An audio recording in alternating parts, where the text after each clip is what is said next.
கிறிஸ்துவுக்கு பிரியமானவர்களே, கர்த்தராகிய இயேசு கிறிஸ்துவின் அன்பின் வாழ்த்துதலை நான் உங்களுக்கு தெரிவித்துக் கொள்கிறேன்.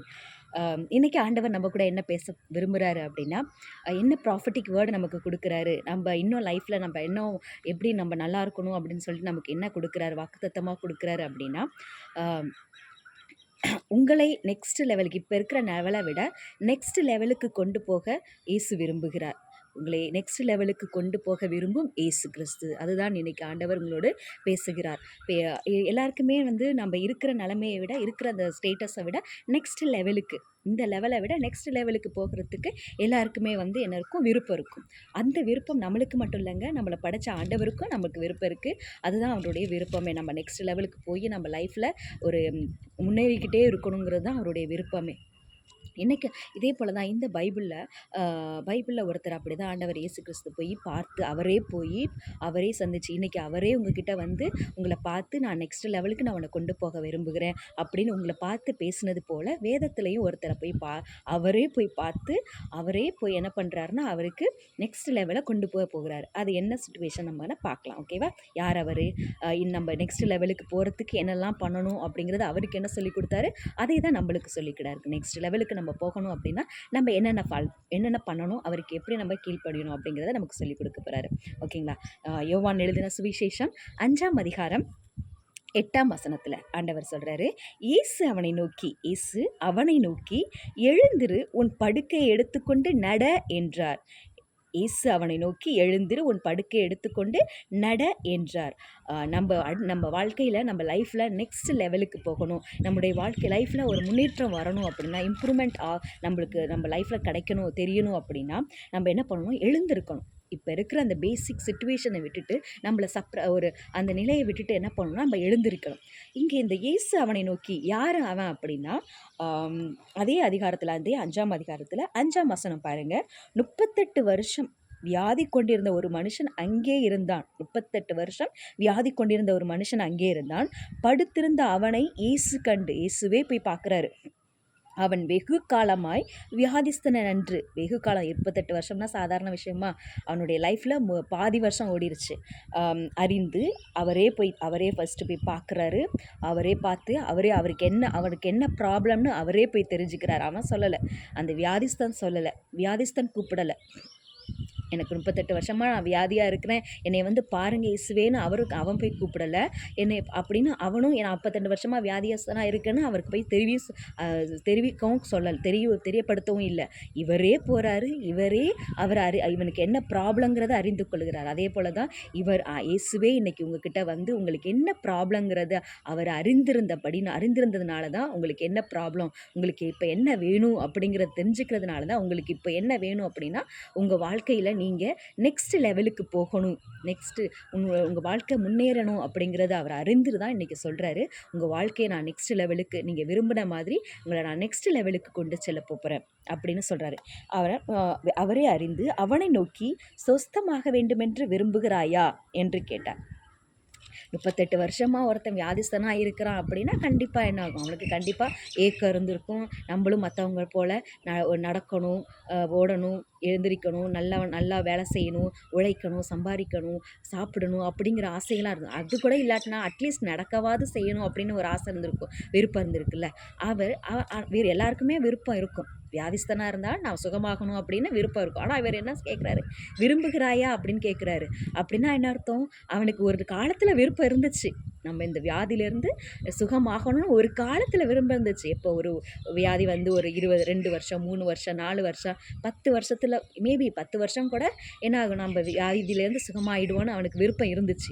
வருஷங்கள் ஆக ஆக அவனுடைய விருப்பமெல்லாம் போயிடுச்சு. அதனால தான் அவனுடைய விருப்பத்தை திரும்பவும் அவனுக்கு தட்டி எழுப்புவதற்காக, திரும்பவும் அவனுக்கு விருப்பம் கொண்டு வரணும் அப்படிங்கிறதுக்காக தான், நீ விரும்புகிறாயா அப்படிங்கிற ஒரு வார்த்தையை கேட்குறார். யாருக்காக இருந்தாலும் விரும்பதான் விரும்புவாங்க. ஆனால் அவனுக்கு என்னது, விருப்பம் இருந்துச்சு ஒரு காலத்தில். அது நாளடைவில் என்னாச்சு, 38 வருஷமாகி அவனும் அதிலே பழகி போயிட்டான். நம்ம வந்து வியாதி இனிமேலாம் நம்ம குணமாக போகிறோம், நம்ம வியாதியிலேருந்து குணமாகும் அப்படிங்கிற ஒரு ஒரு நம்பிக்கையே இல்லாமல் இதுதான் நம்மளுடைய வாழ்க்கை, இதுதான் நம்மளுடைய லைஃபு, இது இது தவிர இதை விட்டு நம்மளால் வெளியில் போக முடியாது நான் அப்படின்னு அவனுக்கு என்ன வியாதி இருந்தது அப்படின்னா, அவன் வந்து படுக்கையாகவே இருந்தான். படுத்திருந்த அவனை இயேசு கண்டு. அவனுடைய வியாதியே என்னென்னா எழுந்திருக்கவே முடியாது, படுக்கை. கோமா ஸ்டேஜ்னு சொல்ல முடியாது. கோமா ஸ்டேஜ்னால் அவங்களுக்கு சுயநினைவே இருக்காது. ஆனால் இவனுக்கு சுயநினைவு இருக்குது, ஆனால் படுக்கை. அவனால் எழுந்திரிக்க முடியாது, உட்கார முடியாது, எந்திரிக்கவே முடியாது. ஃபஸ்ட்டு பெட்டை விட்டு அவனால் எந்திரிக்கவே முடியாது.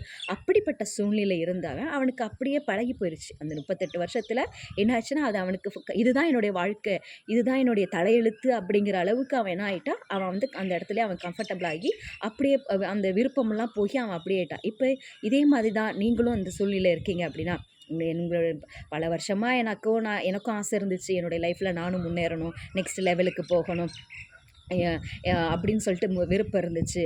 என்னுடைய குடும்பத்தை முன்னேற்றணும், என்னுடைய குடும்பத்தில் உள்ள நானும் அப்படி தான் மேபி இருந்துச்சு, எனக்கும் ஆசை இருந்துச்சு. ஆனால் என்னுடைய வாழ்க்கை வருஷங்கள் ஆயிடுச்சு. 30 மேபி இவனை போலவே 20 வருஷம், 30 வருஷம், 10 வருஷம், 15 வருஷம் ஆச்சு. அப்போ ஆனதுனால ஓகே இதுதான் என்னுடைய லைஃப் அப்படின்னு சொல்லிட்டு நீங்களே உங்களை சமாதானப்படுத்தி கொண்டு இருக்கிறீங்க அப்படின்னா, இன்றைக்கி ஆண்டவர் உங்களை பார்த்து தான் சொல்கிறாரு, உங்களை நெக்ஸ்ட் லெவலுக்கு கொண்டு விரும்புகிறார். மேபி நீங்களும் முன்னாடி அந்த பிரச்சனை ஸ்டார்ட் ஆகியிருக்க டயத்தில் உங்கள் வாழ்க்கை முன்னேறத்துக்கு முன்னாடி இருக்கிற டயத்தில் உங்களுக்கு விருப்பம் இருந்திருக்கும். அந்த விருப்பம் படிப்படியாக பல வருடங்கள் ஆனதுனால அது விருப்பமே போய் இருந்திருக்கலாம். அந்த விருப்பத்தை அவர் தூண்டி விடுகிற மாதிரி உங்களுக்கு அவர் உங்கள் விருப்பத்துக்கு ஏதுவாக நீங்கள் 10 வருஷத்துக்கு முன்னாடி இருந்த விருப்பத்தை உங்களுக்கு இப்போ நிறைவேற்ற அவர் கர்த்தராகிய இயேசு கிறிஸ்து இன்றைக்கி உங்களை பார்க்க வந்திருக்கிறார். பார்க்குறது இல்லாமல் நீங்கள் என்ன சுச்சுவேஷனில் இருக்கீங்கன்னு அறிஞ்சு அதற்கு பதிலை கொடுத்து, அவருக்கு சொல்யூஷனை கொடுத்து, அதிலிருந்து விடுதலை கொடுத்து அவர் வந்திருக்கிறார். உங்களை பார்க்குறதுக்காக அவர் வந்திருக்கிறாரு. அவர் வந்து அந்த 38 வருஷமாக என்ன ஆச்சுன்னா, அந்த சப்ரஸ் ஆயிடுச்சு. சப்ரஸ் ஆகி அதிலே அழுத்தி போய் அவனுக்கு கம்ஃபர்டபுள் ஆயிடுச்சு. அவனுக்கு அதுதான் வாழ்க்கை அப்படின்னு சொல்லிட்டு. அதனால தான் ஆண்டவர் என்ன சொல்கிறாரு, நீ இதுதான் உன்னுடைய வாழ்க்கை, இதுதான் என்னுடைய லைஃபு, இனிமே இதுதான் என்னுடைய தலையெழுத்து, இதை யாராலையும் மாற்ற முடியாதுன்னு நீ படுத்தே கிடக்கிற பற்றியா, அந்த படுத்திருக்கிற சூழ்நிலையை விட்டு நீ எழுந்துரு. நம்ம அடுத்த லெவலுக்கு போகணும் அப்படின்னா இப்போ நீங்கள் எந்த சூழ்நிலை இருக்கீங்க, மேபி அவனால் எழுந்திருக்கவே முடியாது தான். ஆனாலும் அந்த எழுந்திருக்கவே முடியாத சூழ்நிலையிலேருந்து இங்கே ஃபஸ்ட்டு ஆண்டவர் என்ன சொல்கிறார், எழுந்திருக்க சொல்கிறார். எழுந்திரிக்கணும் ஃபஸ்ட்டு. அது நம்ம நெக்ஸ்ட் லெவலுக்கு போகணும் அப்படின்னா நம்ம எழுந்திரிச்சு அதுக்கப்புறம் அவனை பார்த்து என்ன சொல்கிறார், உன் படுக்கையை எடுத்துக்கொண்டு போ. உன்னை எந்த விஷயம் உன்னை சப்ரஸ் பண்ணி, எந்த காரியம் உன்னை படுக்கவே வச்சிருக்கு, உன்னை எழும்பவே விடாமல், உன் வாழ்க்கையில் உன்னை முன்னேறவே விடாமல் ஒரு விஷயம் உன்னை அழுத்தி கொண்டே இருக்குல்ல, சப்ரஸ் பண்ணிக்கிட்டே இருக்க, உன்னை கஷ்டப்படுத்திக்கிட்டே இருக்கு, உன்னை கவலைப்படுத்த வச்சுக்கிட்டே இருக்குல்ல, நீ கவலைப்பட்டுக்கிட்டே தான் காலம் ஃபுல்லாக நீ கவலைப்பட்டுக்கிட்டே தான் இருக்கணும். உனக்கு வந்து ஒரு முடிவே கிடையாது, உனக்கு ஒரு பதில் கிடையாது, உன்னுடைய வாழ்க்கைக்கு ஒரு தீர்வு கிடையாது அப்படின்னு சொல்லிட்டு, அந்த காரியத்துக்கு தீர்வே கிடையாதுன்னு சொல்லிட்டு அந்த விஷயத்தை குறித்து நீங்கள் கவலைப்பட்டுக்கிட்டே இருக்கீங்களா, அந்த கவலையை விட்டு ஃபஸ்ட்டு நீங்கள் எழுந்திரிச்சு வரணும். அதுக்கப்புறமா எந்த காரியம் உங்களை சப்ரஸ் பண்ணி அதிலேயே அழுத்தி வச்சுக்கிட்டு இருக்கோ அந்த காரியத்தை எடுத்துக்கிட்டு எடுக்கணும். அதுக்கப்புறமா நீங்கள் நடந்து போகணும். அதுதான் ஆண்டவர் சொல்கிறாரு, எழுந்திரு, உன் படுக்கையை எடுத்துக்கொண்டு நட என்றார். ஃபஸ்ட்டு எழுந்திரிக்க சொல்கிறார், அரைஸ். ஆனால் பார்த்து என்ன சொல்கிறான்னா, அரைஸ், அதுக்கப்புறமா take up your bed and walk. 3 விஷயம் பண்ண சொல்கிறாரு. நம்ம நெக்ஸ்ட் லெவலுக்கு போகணும், நீ நெக்ஸ்ட் லெவலுக்கு போகணும், இதிலிருந்து நீ சுகமாகணும்னு நீ விரும்பின அப்படின்னா first you should arise from that situations, from that bad situation. எந்த சுச்சுவேஷனில் நீ இருக்கிற, எந்த பிரச்சனையில் இருக்கிற, எந்த பின்னணியில் இருக்க, தேவையில்லாத காரியத்தில் நீ என்ன இதில் இருக்கிற, நீ உன்னுடைய வாழ்க்கை முன்னேற வேண்டும் அப்படின்னா தேவையில்லாத காரியங்கள் உன்னைக்கிட்ட இருக்கும். ஆண்டவர் விரும்பாத காரியங்கள், இல்லை தேவையில்லாத நபர்கள். சில நேரத்தில் நம்ம முன்னேற விடாதபடிக்கு சில நபர்கள் நம்ம கூட இருப்பாங்க. ஒன்று அவங்க நம்ம கூட இருப்பாங்க, இல்லை நம்ம அவங்க கூட இருப்போம். அவங்கள விட்டுட்டு வந்தாலே, அந்த நபரை விட்டுட்டு வந்தாலே நம்ம லைஃப் வந்து கொஞ்சம் நம்மளுடைய லைஃப் முன்னேற ஆரம்பிக்கும்.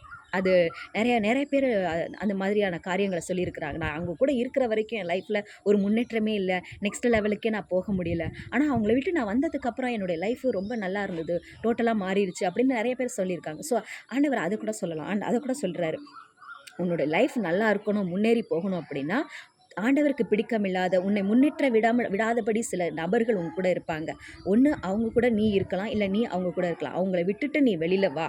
வெளியில வந்து அப்படின்னா, வெளியில வந்துட்டு நீ வெளியில வரணும். இன்னொன்னு என்னன்னா, எதற்காக நீ அந்த நபர் கூட இருக்கிற? அந்த காரியத்தையும் நீ எடுத்துக்கிட்டு என்ன பண்ணணும்? நீ நடந்து போ. உன்னுடைய பாதையில நீ நடந்து போன. ஆண்டவர் உனக்கென்றுன்னு ஒரு இந்த லைஃப்ல இருக்கிற இந்த உலகத்துல இருக்க மனிதர்களுக்கு ஒவ்வொருத்தவங்களுக்கும் ஒரு பாதைய கடவுள் வந்து வச்சிருப்பார். ஆண்டவர் வச்சிருப்பார். ஒவ்வொருத்தையும் எல்லாருக்கும் தான் ஒரே பாதை இருக்கா? ஒரே மாதிரியான பாதைகள் இருக்காது. ஒரே மாதிரியான வழிகள் இருக்காது. ஒவ்வொருத்தருக்கும் ஒவ்வொரு மாதிரியான பாதைகள். சில பேர் என்ன பண்றோம்? அவங்க அப்படி செய்றாங்க, நம்மளும் அப்படி பண்ணுவோம் அப்படின்னு சொல்லிட்டு அவங்களுடைய பாதைய, அவங்களுடைய வாழ்க்கைய நம்ம வாழ ஆரம்பிப்போம். அப்படி இல்ல. உன்னுடைய பாதைய எடுத்துக்கிட்டு நீ என்ன பண்ணணும்? நீ நடந்து போணும். அதுதான் சொல்றார். எழுந்திரு, உன் படுக்கைய எடுத்துக்கொண்டு நட.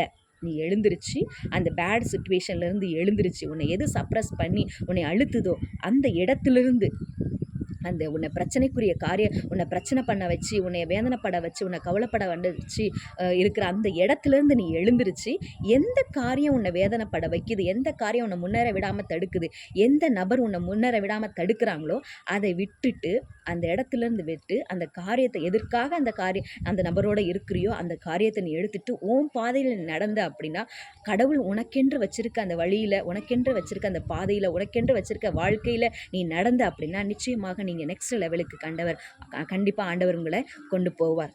கர்த்தர் இந்த வார்த்தையை ஆசீர்வதித்ததற்காக நான் நன்றி செலுத்துகிறேன். அந்த வார்த்தைக்காக நான் நன்றி செலுத்துகிறேன். ஜெபிப்போமா? ஆண்டவரே இயேசுவே, உம்மை ஸ்தோத்திரிக்கிறேன். நீங்கள் எனக்கு வாக்கு கொடுத்துருக்கீங்க அப்பா.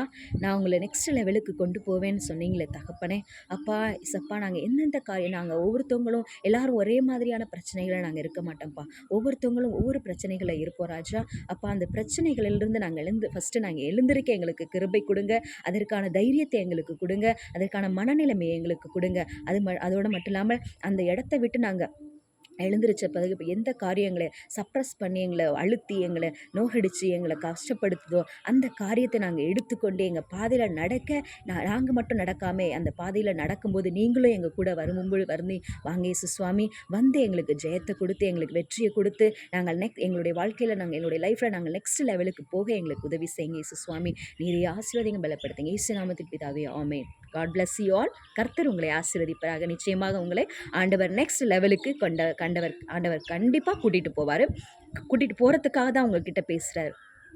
நீங்கள் எந்த நிலைமையில் இருந்தாலும் சரி, யாருமே உங்களை காப்பாற்றவே முடியாது. யாருமே உங்களை நெக்ஸ்ட் லெவலா இந்த இடத்த விட்டே என்னால் எந்திரிக்க முடியலை, நான் அப்புறம் எங்கே நெக்ஸ்ட் லெவலுக்கு போக முடியும் அப்படின்னு நினச்சிட்டு இருக்கலாம். அந்த காரியத்துலேருந்து உங்களை எழுந்திரிச்சு நெக்ஸ்ட் லெவலுக்கு உங்களை கூட்டிகிட்டு போய் உங்கள் வாழ்க்கையில் உங்களை முன்னேற வைப்பார். அந்த வியாதிஸ்ட் 38 வருஷம், 1 வருஷம் 2 வருஷம் இல்லை, 38 வருஷமாக வியாதியாக இருந்தான். யாருக்குமே அவனை பற்றி தெரியலை.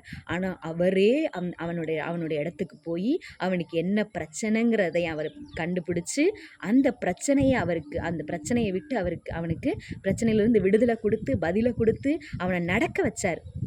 அதுக்கப்புறம் பாருங்கள், 9ஆம் வசனத்தில் பாருங்கள், உடனே அந்த மனுஷன் சொஸ்தமாகி தன் படுக்கை எடுத்துக்கொண்டு நடந்து போனான். ஆண்டவர் சொன்ன மாதிரியே ஃபாலோ பண்ணான். நீங்களும் நீங்கள் அடுத்த லெவலுக்கு போகணுன்னா ஆண்டவர் சொல்கிறத அப்படியே நீங்கள் ஃபாலோ பண்ணிங்கன்னா நிச்சயமாக அடுத்த லெவலுக்கு போகணும். அவன் என்ன பண்ணுறான்? உடனே அவர் சொன்னபடியே சொஸ்தமானோடனே தன் படுக்கை எடுத்துக்கொண்டு, எந்த விஷயம் நம்மளை அழுத்துதோ, எந்த நபர் நம்மளை வாழ விடாத படிக்க, நம்மளை முன்னேற விடாத படிக்க நிற்கிறாங்களோ அதை எடுத்து விட்டு நடந்து போனோடனே அதுக்கப்புறம் என்ன ஆகிடும்? அவனுக்கு சுகமாகிட்டான். அவன் என்ன பண்ணான்? எந்திரிக்கவே முடியாத ஒருத்தன் நடந்து போகிறான். எவ்வளோ பெரிய ஆச்சரியம் இல்லை? எவ்வளோ பெரிய அதிசயம் இல்லை? ஸோ அப்படிப்பட்ட அதிசயமான காரியத்தை ஆண்டவர் உங்கள் வாழ்க்கையில் வச்சுருக்கிறார். அதற்கு நீங்கள் அவர் சொல்கிற மாதிரி 3 விஷயங்களை பண்ணணும். 1, உங்களை பிரச்சனைக்கு உள்ளாக்குற எந்த பிரச்சனையில் இருக்கீங்களோ அந்த பிரச்சனையை விட்டு நீங்கள் எந்திரிக்கணும். எந்த பிரச்சனைக்கு அந்த பிரச்சனைக்கு காரணமாக இருக்கிற விஷயத்தை எடுத்துக்கிட்டு நீங்கள் உங்கள் பாதையில் கடவுள் உங்களுக்கென்று வச்சுருக்க வாழ்க்கையில் நீங்கள் நடந்து போனீங்கன்னா கண்டிப்பாக நீங்கள் நெக்ஸ்ட் லெவலுக்கு போவீங்க. ஆண்டவர் தாமே. ஆமென்.